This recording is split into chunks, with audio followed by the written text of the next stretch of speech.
क्या कर लोगे जनसंख्या नियंत्रण से?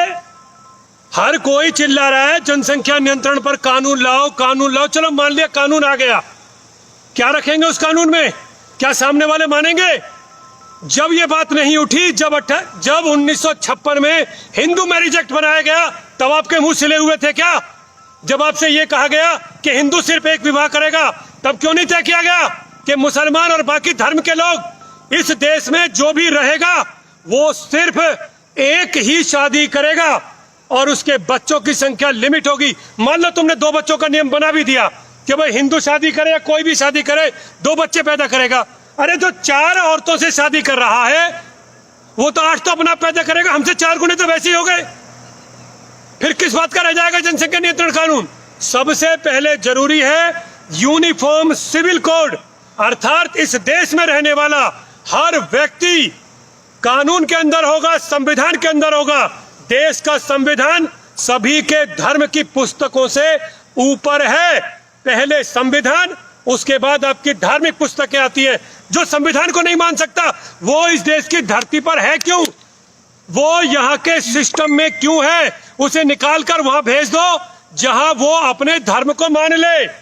यदि आपको हिंदुस्तान में रहना है तो आपको संविधान को मानना होगा और संविधान में जरूरत है ये तय करने की कि यूनिफॉर्मिटी के साथ सभी पर कानून लागू हो। और तुम क्या जनसंख्या की बात करोगे? एक बात मुझे बताइए, अब मैं जरा बाबा भवंडर की तरह बात करता हूं आपसे। तुम लोग ये कहते हो कि भाई हम दूसरों की जनसंख्या रोकना चाह रहे हैं और वो तो अपनी जनसंख्या नहीं रोकेंगे, तो तुम क्या कर लोगे? तुम्हारे अंदर दम नहीं 1 से 2 बच्चे पैदा करने का, क्योंकि तुम्हें वो औलाद चाहिए जिसके पैरों के नीचे मखमल हो और जिसके सोने के नीचे मखमल के गद्दे हो, जिसे सोने के लिए एयर कंडीशन चाहिए, जिसे चलने के लिए 50 लाख की गाड़ी चाहिए। तुम्हें सुख सुविधाओं के साथ खुद जीना है और अपनी औलाद को जिलाना है। तुम्हारी यही इच्छा हमारी जनसंख्या को रोक रही है। मुझे इससे आपत्ति नहीं है कि उनकी जनसंख्या कितनी है, मुझे आपत्ति इस चीज से है तुम्हें किसने रोका है? कितने लोगों को नेता बनना है? पता नहीं क्या आग लग रही है लोगों को। अरे भाई दूसरा तीसरा बच्चा पैदा कर लिया तो मैं चुनाव नहीं लड़ सकता। अबे तेरी ऐसी की तैसी क्या बनेगा? तू सरपंच, पार्षद, एमएलए, विधायक कितने बनोगे? सिर्फ वो एक इलेक्शन लड़ने के लिए जो तू कभी लड़ भी नहीं पाएगा, उसके लिए तूने अपनी जनसंख्या को नियंत्रित कर लिया। तू ये सोचता रहा कि मैं तो एक पैदा कर लूंगा और उस एक से ही सारा काम हो जाएगा। भैया एक बात सुन लो, ये लोकतंत्र है, यहां वोट से सत्ताएं बदलती हैं, वोट से, और जिसके हाथ में वोट होंगी वो जीतेगा। तुम्हारे और मेरे से नहीं जीतेंगे लोग। यदि हमारी जनसंख्या घट गई तो सत्ताएं अपने आप बदल जाएंगी और फिर उनके ही अनुसार नियम कानून चलेंगे।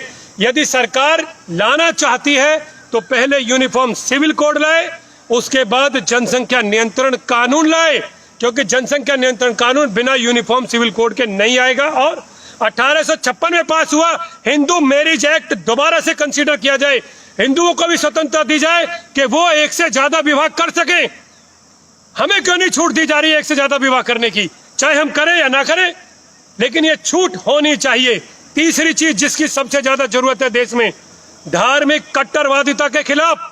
वो कट्टरवादिता चाहे मुस्लिम धर्म में हो, हिंदू धर्म में हो, ईसाई धर्म में हो, देश के किसी भी धर्म में हो, कट्टरता के लिए कोई स्थान देश के संविधान में नहीं होना चाहिए।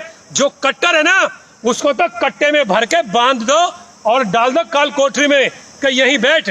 जो कट्टर है उसको कट्टे में भर दो, तभी देश का संविधान बचेगा, तभी इस देश में लोकतंत्र जीवित रह सकता है।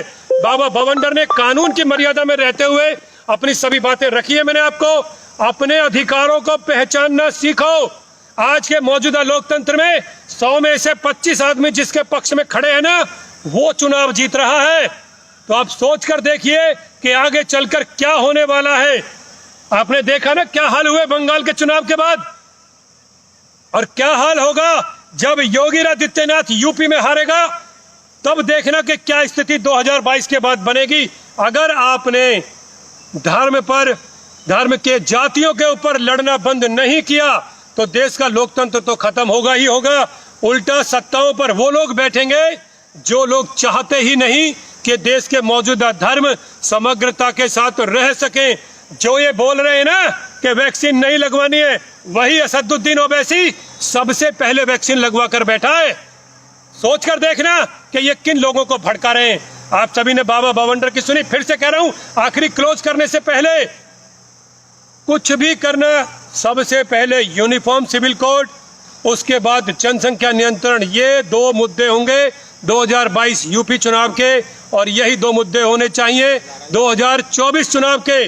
तभी देश का लोकतंत्र बचेगा। आने वाली पीढ़ियां तभी सर उठाकर जी पाएंगी। जय हिंद, जय भारत, जय हिंदू।